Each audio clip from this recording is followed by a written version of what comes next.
Your mind is the most potent tool in the world.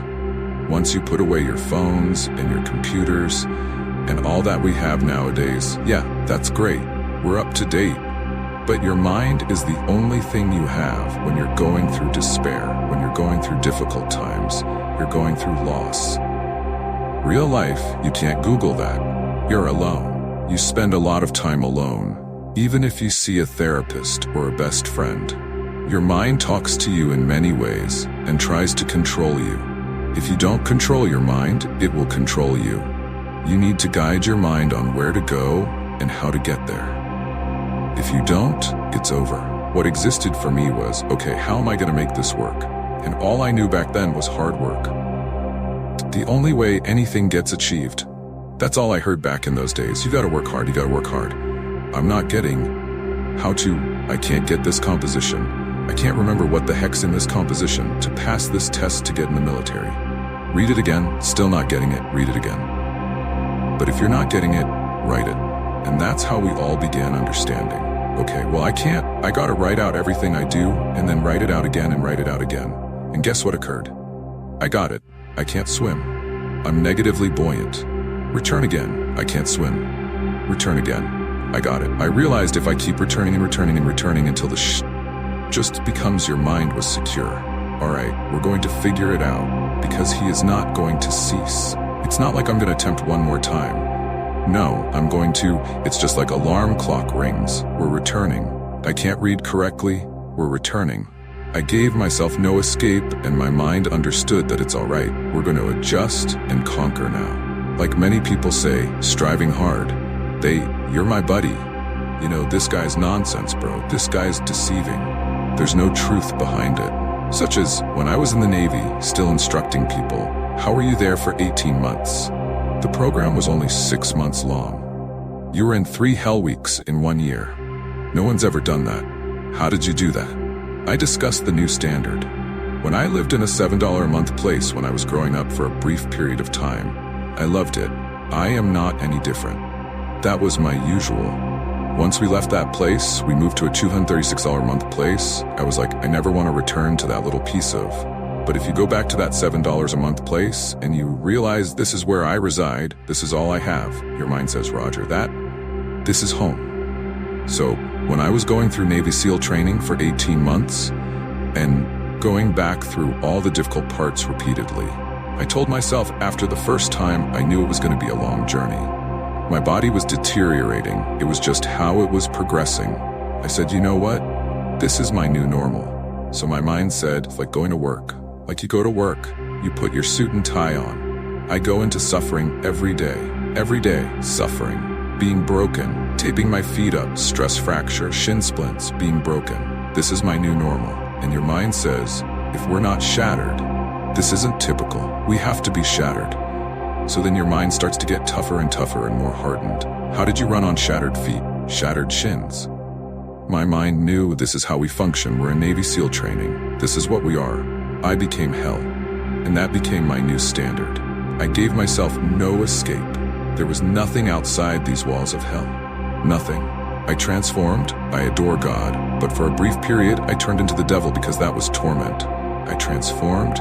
I became the leader, the proprietor, the CEO of Navy SEAL training. That was my mentality. And that's how you overcome challenges. You immerse yourself, you plunge into whatever it is, you become that. You become that and give yourself no escape. I was 297 pounds and extremely overweight, trying to become a Navy SEAL. The most frightening thing to me, even now, was that this could have been my entire life. I thought I was putting in a lot of effort. That's the most terrifying thing. At 297 pounds, working for Ecolab, spraying for bugs, earning $1,000 a month, I believed that was me at my full potential. A few years later, I realized I wasn't even close to that. I lost 106 pounds, finished Navy SEAL training, and did many other things. Looking back, that was me putting in a lot of effort. That's why people need to understand, we have no idea what's inside us until we start trying hard. And I mean really trying hard, where you're completely focused, thinking, this is my new normal. My new normal is amazing. This isn't always enjoyable. It's not always supposed to be enjoyable. And that's when you know you're making an effort. I understood how the brain functions. I discovered how the brain functions. I'm a frightened kid, and that's what gives me so much strength. I had no base, and I built this from just studying the mind. The feeling you get is basically being unbeatable. You understand that you can't do it always. When you need to do it, I know I can go to a place where I can stay. And when you know that you can run on injured legs and you can do certain things that many people can do, but they don't want to do, this power, this sympathetic nervous system, a fight or flight, and you're fighting, it gives you this burst of energy. When you're sitting there at 3:30 or 4 o'clock in the morning and you're taping up your feet because they're hurt and you're doing it alone, and you're going through what might be one of the toughest training in the world. And these guys, most of them are healthy, and you're going through it injured, you're already at a disadvantage, but you're still there. You can use that and draw a lot of strength from it. But if you think about it, well, I'm hurt, I'm not going to make it. But if you see it as a person, I'm hurt and I'm still here. And I'm fighting. I'm going to find a way to get through this because I have no other place to go. It gives you a lot of strength. When things start to get really, really bad, my mind and a lot of people's minds, they don't think about your dad hitting you. Your mind says, we're going to get out of here. This is awful. So anger goes away. A lot of times when you're in pain, because your mind just says, we got to run, we got to go. So that anger is not coming up saying, oh, I'm going to show them, I want to show those people. No. There has to be a much deeper, if I say deeper, it has to be down to the core. Core soil. It has to be down to that nice core soil where nothing can burn. You can't burn dirt. So it has to be that deep, something that's at the heart of your soul. But you won't find it unless you spend a lot of time with what you want to be in life. I can't give that to you, and you can't give it to someone else. When you find your true passion in life, like my passion for wanting to be in the Navy SEALs and serve my country, it's something you have to discover for yourself. I want to be someone that I'm proud of. I want to look at myself in the mirror because I was so upset. That accountability mirror I talk about, I was so upset with what I saw every day. I wanted everybody to love me. And a lot of people did. I didn't love myself. But I knew a lot of us want to find peace first.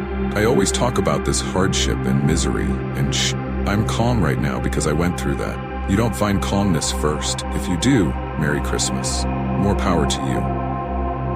I found calmness on the opposite end of finding myself.